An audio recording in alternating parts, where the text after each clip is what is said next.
कुठल्याही कार्याचा आरंभ हा आपण आद्य देवता गणपती, कुलदेवता आणि गुरु यांच्या नामस्मरणाने करावा असा उपासना शास्त्राचा दंडक आहे. आणि म्हणून या तिन्ही देवतांचं नामस्मरण करून त्यांना सहाय्यास्तव प्रार्थना करून, किंबहुना मी तर असं म्हणेन की माझ्या मुखे तुम्हीच वदा, माझे मी पण त्यातून वर्जा, ऐसे केल्याने गुरुराया होईल कीर्ती अपरंपार. बोलताना जरी कंठ माझा असला, घसा माझा असला, तरी बोलविता धनी वेगळाची याची यथार्थ जाणीव ठेवून मी माझ्या आजच्या विषयाकडे वळतो आहे. मातेच्या उदरातून मातीच्या आधारात जेव्हा मानवी मूल जन्म घेतं तेव्हा पेवलूच्या डोळ्यांनी त्या आसमंताचा वेध घेऊ लागतं. जिथे जिथे त्याची नजर भिडते तिथे तिथे त्याचे भावबंध जुळू लागतात. जिथे जिथे ते स्पर्श करतं त्यातून त्याच्या जाणीवा प्रफुल्लित व्हायला लागतात. आणि त्या मुलाच्या कानावर पडलेला प्रत्येक ध्वनी, प्रत्येक स्वर त्याचे अंतर्नाद फुलवू लागतो. गतजन्मीच्या कडूगोड आठवणी त्याच्या जिभेवर रेंगाळत असताना प्रत्येक श्वासाकडे तो बाह्य विश्वासी आपले गोफ फिरू लागतो. आणि त्याच्या कळत नकळत जीवनाचा हा सारीपाठ केव्हा मांडला जातो ते त्या मुलालाही लक्षात येत नाही. एकदा हा आसक्तीचा, मोहाचा, मायेचा जीवनविषयक सारीपाठ मांडला गेला की वेळ येते कर्माचं पहिलं दान टाकण्याची. आणि कर्माचं पहिलं दान मूल टाकतं जेव्हा ते आई म्हणतं. आणि म्हणून आपण नेहमी म्हणतो पहिला डाव देवाचा. आई ईश्वरतुल्यच आहे. आणि खरं सांगतो तुम्हाला की फक्त पहिलाच नाही, शेवटचा डावही देवाचाच. हा पहिला आणि शेवटचा डाव ह्याच्यामध्ये नियतीने डाव साधू नये. म्हणून आपण कर्म करताना, कर्माचं दान टाकताना अतिशय दक्ष राहावं लागतं. आणि ही दक्षता कशी घ्यायची, आपल्या कर्माला प्रतिसाद नेमके कसे मिळतील, हा कर्म आणि प्रतिसादाचा जीवनपट उलगवणं दाखवणार मी आज तुम्हाला आहे. त्याचंच नाव तुमचे भविष्य तुम्हीच घडवा. भविष्य घडवा असं म्हटलं की पुढचा प्रश्न असा येतो की भविष्य म्हणजे काय. तर कालचक्र जे आहे त्याचे आपण 3 विभाग करतो: भूतकाळ, वर्तमान काळ आणि भविष्यकाळ. वस्तुतः काल अनादि अनंत आहे, त्यामुळे त्याचं असं विभाजन हे शास्त्रीय नाही. मग आपण का करतो विभाजन? त्याचं कारण असं की जे आपल्याला ज्ञात झालं आहे, आपला जो निरीक्षण बिंदू आहे त्याच्या समोर आला आहे, येऊन गेला आहे, तो भूतकाळ. चालू आहे तो वर्तमान आणि कदाचित येईल तो भविष्यकाळ. मग हे आपल्याला ह्यातला जो फरक पडतो तो कसा पडतो त्याचं एक उदाहरण घेऊ. एक समजा सूर्योदय झाला आणि मी दादर चौपाटीवर गेलो, पूर्व दिशेला, पूर्व क्षितिजाला गेलो. या पूर्व क्षितिजावर मी सूर्यबिंब बघतो आणि वर्तमानकालीन वाक्य बोलतो की सूर्योदय झाला. पण वस्तुस्थिती वेगळी असते की सूर्यकिरण पृथ्वीवर यायला साधारण 9 मिनिटं लागलेली असतात. म्हणजे ज्या सूर्योदयाला मी वर्तमानकालीन म्हणून समजतोय ती घटना वस्तुतः भूतकालीन आहे. असं अनेक वेळा होतं. किंबहुना या भाषणात सुद्धा असंच होत आहे की माझं उच्चारलं गेलेलं एखादं अक्षर पहिल्या रोमधल्यांना आत्ता ऐकू आलं, शेवटच्या रोमधल्यांना नंतर ऐकू येतं. म्हणजे एकाचा वर्तमान काळ तो दुसऱ्याचा भविष्यकाळ असतो. हा फरक यामुळे पडतो की आपले निरीक्षण बिंदू मी कुठे आहे त्याच्यावरती अवलंबून आहे. आता जर मला हा सूर्योदय आधी बघायचा असेल तर, म्हणजे भविष्य कसं आधी बघतो आपण, ज्योतिषी भविष्य आधी बघतात, तसं सूर्योदय मला आधी बघायचा असेल तर मला काय करावं लागेल? मला इथून उठून कलकत्त्याला जावं लागेल. कलकत्त्याला गेलो तर 55 मिनिटं मी तो सूर्योदय आधीच बघेन. मला जर जायचं नसेल तर मला एखाद्या मित्राला असं सांगावं लागेल की तू फोटो काढ सूर्योदयाचा आणि व्हॉट्सॲपवर मला पाठवून दे. म्हणजे मी इथे बसल्या जागी सूर्योदय अगोदर बघू शकतो. हे असं का झालं तर माझा निरीक्षण बिंदू मी एकतर फिजिकली बदलला किंवा बदलून घेतला. ग्रह आपल्यासाठी नेमकी हीच गोष्ट करत असतात.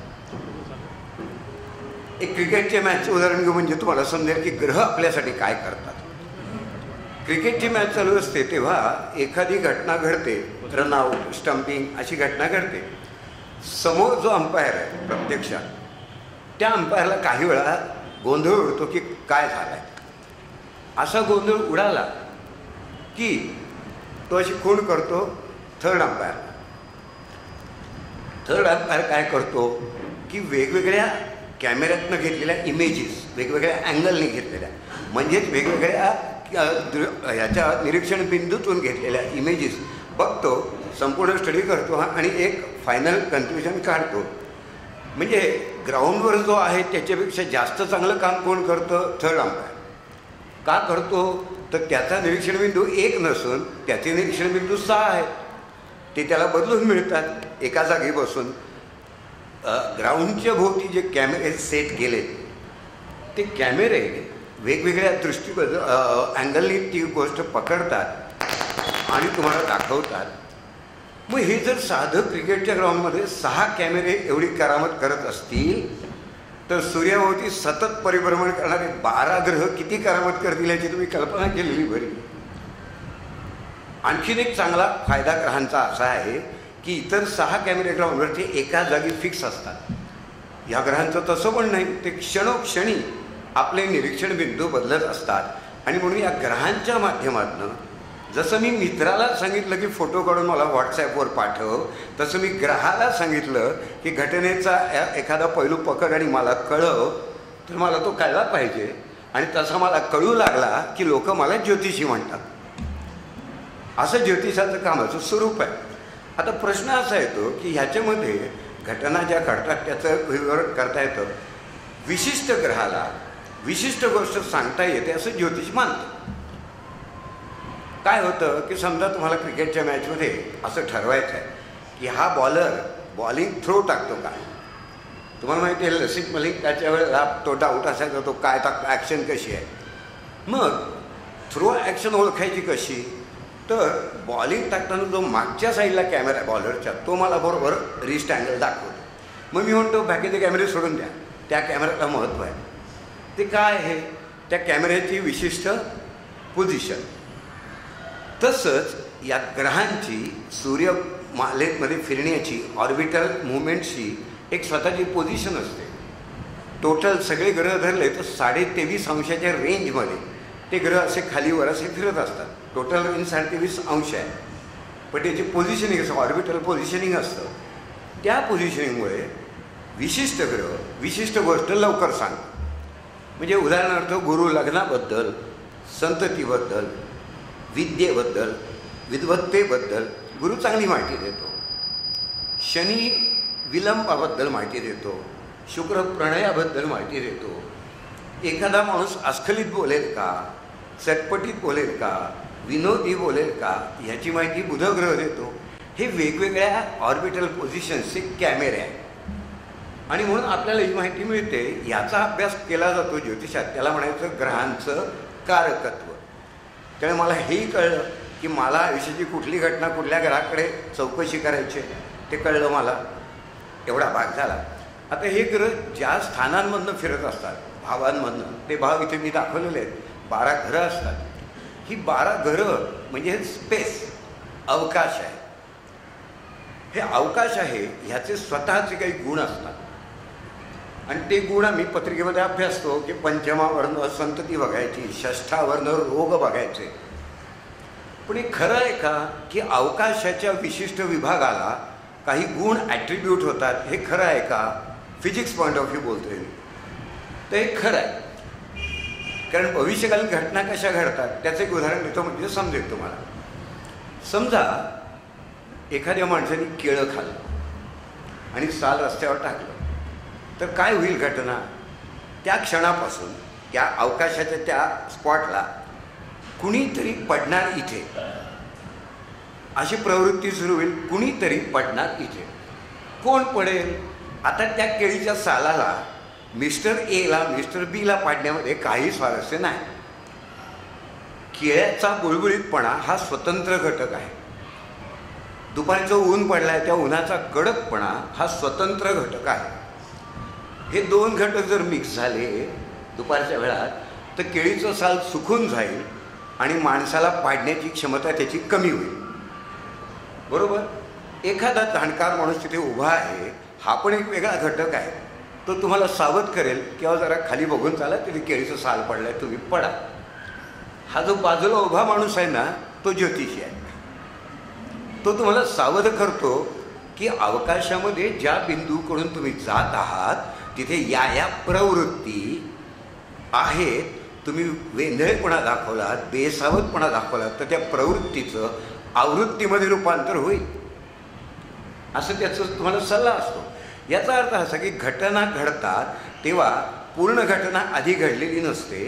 घटनेतले घटक आपापल्या पद्धतीने त्या ठिकाणी उपलब्ध असतात आणि ते उपलब्ध असल्यानंतर जर ते एकत्र आले तर विशिष्ट प्रकारची घटना घडते आणि जर त्यांच्यात फारकत झाली तर ती घटना टळून जाते, म्हणजे होत नाही ती घटना. मग ज्योतिषाचं काम असं आहे की जे चांगले घटक घेऊन चांगल्या घटना घडणार आहेत त्या घडवून आणायच्या आणि जे वाईट घटक आहेत, हा पडण्यासारखा मुद्दा आहे, ते वाईट घटक सावध करून माणसाला टाळायचा प्रयत्न करायचा. ज्योतिषी तुमच्या पत्रिकेनुसार तुम्हाला फक्त सावध करू शकतो, दिशानिर्देश देऊ शकतो. तो तुमचं भविष्य एकदम उलटं सुलटं करून पूर्ण बदलून टाकला असं ज्योतिषाला करता येत नाही. कारण इतका मोठा बदल करायचं तर ते काम ब्रह्मदेवाचं आहे, ज्योतिषाचं नाही. आणि म्हणून हे घटनेचं स्वरूप एकदा लक्षात आलं तुमच्या की मग हळूहळू आपण पुढे जातो की हे ग्रह कुठल्या तरी राशीत असतात. आणि राशी काय आहे ग्रहाची? तो ग्रहाचा ड्रेस. काय महत्त्व आहे राशीचं? राशीला तर लोक खूप महत्त्व देतात कारण त्यांना रास पक्की माहिती असते. आपली माझी रास अमुक हे तर त्यात पक्क माहिती असतं, बाकीचं काही माहीत नसतं, ते रास माहिती असते. राशी हा ड्रेस आहे ग्रहाचा. काय महत्त्व ड्रेसचं? मी जर सोळं नेसलं असेल तर मी आता सन अँड सँडमध्ये जात नाही आहे हे सांगायला ज्योतिषाची गरज नाही. पण मी सूट घातला असेल, टाय सूट असा वापरला असेल तर कदाचित मी कॉन्फरन्सला चाललो आहे हे समजतं. एखाद वेळेस मी जर सगळा सुटापुटात घातलं, असं चांगला टाय वापरला तर असा प्रश्न मला कोणीच नाही विचारणार की दूध आणायला चालला आहेत का, असा प्रश्न कोणी विचार. याचा अर्थ ड्रेसमुळे तुमच्या मनोव्यापारांमध्ये तुम्हाला नेमकं काय करायचं आहे याचं थोडंसं प्रतिबिंब पडतं. आजही मी इथे येताना असं छानपैकी पांढरा शर्ट वगैरे घालणार, इथे येताना असा गळ्यात रुमाल बांधला तर तुम्ही कोणी थांबणार नाही इथे. याचा अर्थ असा की आपल्याला काय म्हणायचं आहे ते आपलं व्यक्तिमत्व, आपला ॲप्रोच, आपली मांडणी, आपला विषय आपल्या वेशामधनं प्रकट व्हायला पाहिजे आणि तसा तो होत असतो. मग राशींचं महत्त्व असं आहे. आता ह्याच्यात प्रश्न असे की राशींच्या यशाची सूत्र मी तुम्हाला सांगणार आहे. ते अशासाठी सांगणार आहे की तुम्हाला इतर पत्रिका माहिती असो किंवा नसो, ती सूत्र वापरा, तुम्ही यशस्वी व्हा. तर ग्रहांचं पहिलं बघूया. ग्रहांची गंमत अशी आहे की एखाद्याला काय विकार होईल त्याला आधी सांगायचं आपल्याला काय झालं आहे किंवा काय होईल. तर आपण नेहमी जी कुंडली बघतो, लग्न कुंडली, ती बघून नाही चालत. कारण ज्योतिषशास्त्रामध्ये वेगवेगळ्या विषयांच्या वेगवेगळ्या कुंडल्या आहेत. 16 कुंडल्या आहेत. त्याला ज्योतिषशास्त्रात षोडश वर्ग असं म्हणतात. 16 कुंडल्या आहेत. त्यातली त्रिशांश नावाची एक कुंडली आहे. ती तुम्हाला मोबाईलवर तुमच्या सॉफ्टवेअर असेल ॲस्ट्रॉलॉजीचं तर तुम्ही म्हणालात की सांगा की लगेच ती बघता येते तुम्हाला, म्हणजे फार काही कठीण जात नाही आजकाल. आणि तुम्हाला एक सिक्रेट सांगून टाकतो त्यातलं, जे ज्योतिष अभ्यासक आहेत त्यांना त्याचा चांगला उपयोग करता येईल की ह्या त्रिशांश कुंडली तुम्ही जे राहू केतू जिथे असतात ते एकाच राशीत असतात. नेहमींच्या कुंडलीमध्ये ते वेगवेगळ्या राशांमध्ये असतात, पण त्रिशांशामध्ये ते एकाच राशीत असतात. आणि त्या राशीने दर्शविलेल्या इंद्रियाचा विकार त्या पेशंटला झालेला असतो हे तुम्ही निश्चित समजा. म्हणजे पेशंटला पाहिलं पण नाही आपण. आता तुम्ही म्हणाल की किती सुंदर सांगताय, किती सोपं सांगताय. आपण क्षणभर असं गृहीत धरू की 10 वेळा मी प्रयत्न केला डायग्नोसिस करायचा, तो 6 किंवा 7 वेळात बरोबर आला. पण काय हरकत आहे? तिघांचं बरोबर मला सांगता आलं नाही म्हणून 7 जणांनी थांबायचं कशाला घरी? 7 या ज्ञानाचा वापर का नाही करायचा? कारण तुम्हाला काय झालं याचा इतका लवकर डायग्नोसिस झाला तर डॉक्टर तुम्हाला उत्तम बरं करेल. बरं करण्याचं काम कोणाचं आहे? डॉक्टरचंच आहे. ज्योतिषी काय करणार नाही तुम्हाला त्यामुळे. त्यामुळे बघ लवकरात लवकर जा बाबा.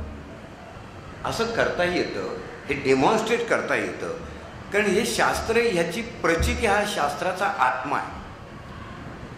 शास्त्र थिअरेटिकल नाही आहे, चर्चेचं नाही आहे. मी म्हणेन अनुभव आला तर मला फीडबॅक द्या, की आला, नाही आला तर नाही आला म्हणून फीडबॅक द्या, मला घाबरायचं काय कारण आहे? नाही का, दोन्ही फीडबॅक तुम्ही देऊ शकता.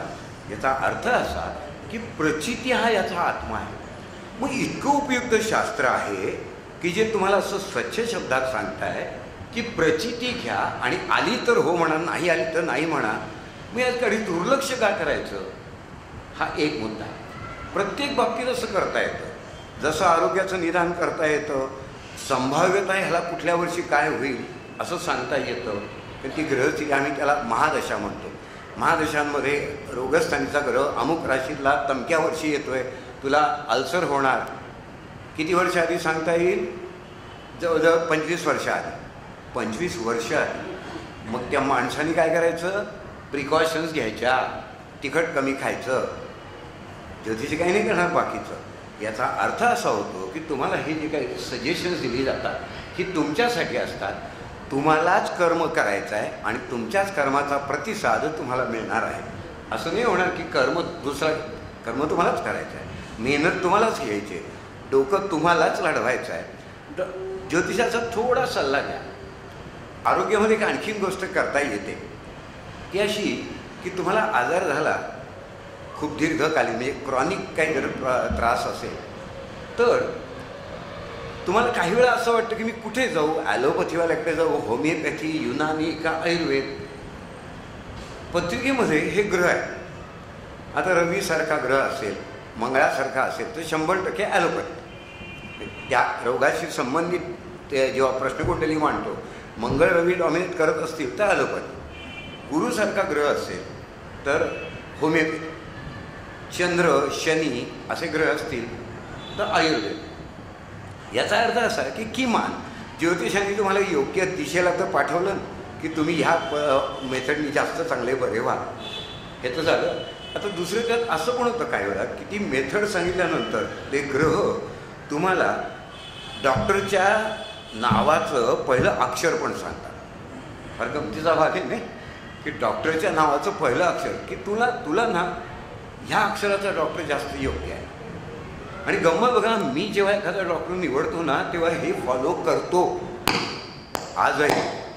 कारण आपल्याला चॉईस असतो म्हणून की 1, 2, 3 यातलं कोणाकडे बा हे अक्षर आहे. आणि त्याचा मला अनुभवसुद्धा येतो. पण मी 48 वर्षातही शास्त्र करतो आहे, त्यामुळे हे आपल्याला करता येतं. ह्या दृष्टीने आपल्याला तिथे फायदे होतात. त्यामुळे डायग्नोसिस करणं, तुम्हाला वॉर्निंग देणं, कुठला डॉक्टर निवडते सांगणं, कुठली मेथड फॉलो, कुठली पॅथी तू फॉलो करते सांगणं. चिकार झालं की ज्योतिषांनी तुमच्यासाठी एवढं काम केलं तर चिकार झालं. काही वेगळ्या तऱ्हेचे उपायसुद्धा करता येतात, पण त्याकडे आपण नंतर शिकू. करिअर असताना लोकांचं म्हणजे तरुणांचं, तर ह्या पत्रिकेकडे बघा, तुमच्या लक्षात येईल. ही चौकोन जो मांडला आहे त्याच्यात 2 आकडा लिहिला आहे. ते स्थान 2, 6 आणि 10 ही पैशाची स्थान आहे, म्हणजे नोकरी, व्यवसाय याची स्थान आहे. मग अशी मी म्हटलं की विशिष्ट स्थानाला विशिष्ट कारकत्व ॲट्रिब्यूट केलेलं आहे. 6ष्ठ स्थान जे आहे तिथलं ते असं दाखवतं की तुम्ही जो काही इन्कम कराल तो रेग्युलर असेल. रेग्युलॅरिटी ऑफ इन्कम म्हणजेच काय, नोकरीतच रेग्युलर इन्कम मिळतो. Regularity of income. दशम स्थानामधून तुम्हाला कळेल क्वांटिटी ऑफ इन्कम, म्हणजे तुम्ही नोकरी करताय पण पगार 50,000 आहे का 2 लाख आहे हे कोण सांगेल? दशमस्थान, बरोबर. त्याच्यानंतर ते धनस्थान आहे तर 2 नंबरचं, ते तुम्हाला काय सांगेल? पैशाबद्दल. वडिलोपार्जित धन मिळेल का आणि सहजतेने पैसा मिळेल का. म्हणजे सहजतेने म्हणजे काय, श्रम कमी त्यामुळे पैसा जास्त. आणि म्हणून आम्ही व्यवसाय कुठला निवड असं माणूस विचारतो तेव्हा त्याला त्या धनस्थानावरनं गायडन्स देतो जास्त करून. आता प्रश्न असा आहे की धनस्थानावरनं गायडन्स देतो, एखादा माणूस खूप कर्तृत्ववान आहे असं आपण गृहीत धरूया की तो बिझनेस करायला लायक आहे, त्याला कॅपॅसिटी आहे, कर्तृत्व आहे, धडाडी सगळं आहे त्याच्याकडे. पण आज जेव्हा तो व्यवसाय चालू करतो तेव्हा त्याला कुठे माहिती असतं की माझं लोणी चांगलं विकलं जाईल का कापड, माहीत नसतं त्याला. कसं माहिती असणार, कारण मी विकलंच नाही अजून काही, तर मला कळलेलं नाही. पत्रिकेमध्ये तुम्ही कुठल्या वस्तूचा व्यापार करावा हे अगदी स्वच्छ शब्दात तुम्हाला सांगता येतं, अगदी स्वच्छ शब्दात. एक गमतीचा भाग म्हणून सांगतो. धनस्थानी ज्यांच्या चंद्र आणि शनी आहे, चंद्र म्हणजे दूध आणि शनी म्हणजे नाचणे. मग आता हा कुठला व्यवसाय आला की दूध आणि नाचणे? त्या माणसाला मी असं सांगितलं की तू पनीर विक, पनीर. आज हा माणूस पनीर विकून लक्षाधीश आहे.